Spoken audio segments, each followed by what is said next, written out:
हमारे ब्रह्मांड की कहानी अरबों साल पुरानी है। ये सब शुरू हुआ बिग बैंग से, एक कॉस्मिक एक्सप्लोजन जिसकी कल्पना भी नहीं की जा सकती। इस इवेंट ने स्पेस और टाइम की शुरुआत की निशानी की लगभग 13.8 बिलियन साल पहले। एक बहुत हॉट और डेंस स्टेट से यूनिवर्स तेजी से एक्सपैंड और कूल हुआ। जैसे जैसे यूनिवर्स ठंडा हुआ, टाइनी पार्टिकल्स बने। ये पार्टिकल्स बहुत लंबे समय में मिलकर एटम्स बनाए। पहले एटम्स ज्यादातर हाइड्रोजन और हीलियम थे, जो कॉस्मोस में सबसे लाइट और अबंडेंट एलिमेंट्स हैं। ग्रेविटी के कारण ये एटम्स इकट्ठा हो गए, जिससे गैस के बड़े बड़े क्लाउड्स बने। ये क्लाउड्स अपने ग्रेविटेशनल पुल के नीचे कोलैप्स होते रहे। इस प्रोसेस से पहले स्टार्स और गैलेक्सीज बने, जो अर्ली यूनिवर्स को इल्यूमिनेट करते थे। इन अर्ली स्टार्स की डेथ स्पेक्टेकुलर सुपरनोवा में हैवी एलिमेंट्स बनाएगी। ये एलिमेंट्स प्लैनेट्स और लाइफ के फॉर्मेशन के लिए क्रूशल होंगे। लगभग 4.6 बिलियन साल पहले मिल्की वे गैलेक्सी के एक शांत कॉर्नर में गैस और डस्ट का एक जायंट क्लाउड कोलैप्स होने लगा। ये क्लाउड, जिसे सोलर नेबुला कहते हैं, हमारे सोलर सिस्टम का बर्थ प्लेस था। नेबुला के सेंटर में, जहां ज्यादातर मैस कंसंट्रेटेड था, बहुत हॉट और डेंस हो गया। इस इंटेंस प्रेशर और हीट ने न्यूक्लियर फ्यूजन को इग्नाइट किया, जिससे हमारे स्टार सन का बर्थ हुआ। सन की पावरफुल ग्रेविटी ने ज्यादातर सराउंडिंग मटेरियल को पुल किया, लेकिन गैस और डस्ट का एक स्मॉल फ्रैक्शन न्यूबॉर्न स्टार के ऑर्बिट में रह गया।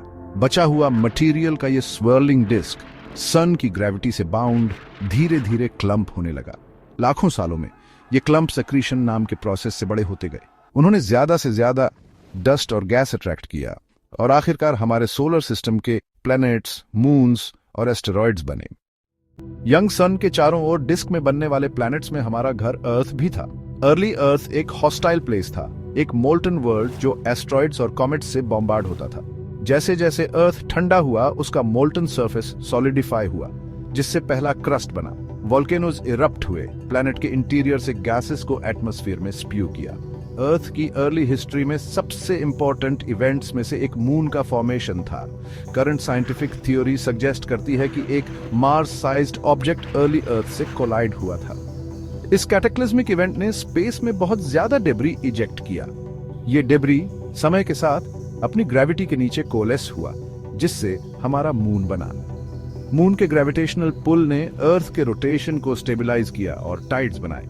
ये टाइड्स लिक्विड वाटर के प्रेजेंस के साथ बाद में लाइफ के इमर्जेंस में एक क्रूशल रोल प्ले करेंगे। अर्थ धीरे धीरे एक हॉट बैरन वर्ल्ड से एक ऐसे प्लैनेट में ट्रांसफॉर्म हो रहा था जिसमें लाइफ की पोटेंशियल थी। Section 4, life begins and evolves.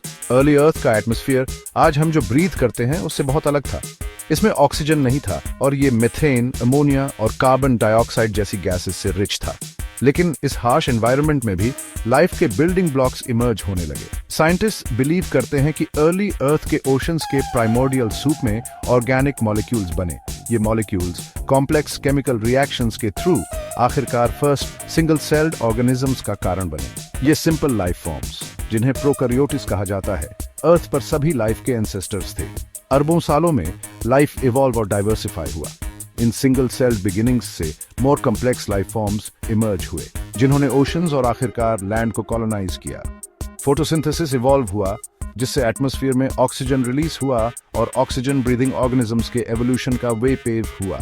अर्थ पर लाइफ की कहानी कांस्टेंट चेंज, एडेप्टेशन और एवोल्यूशन की रिमार्केबल पावर की एक कहानी है।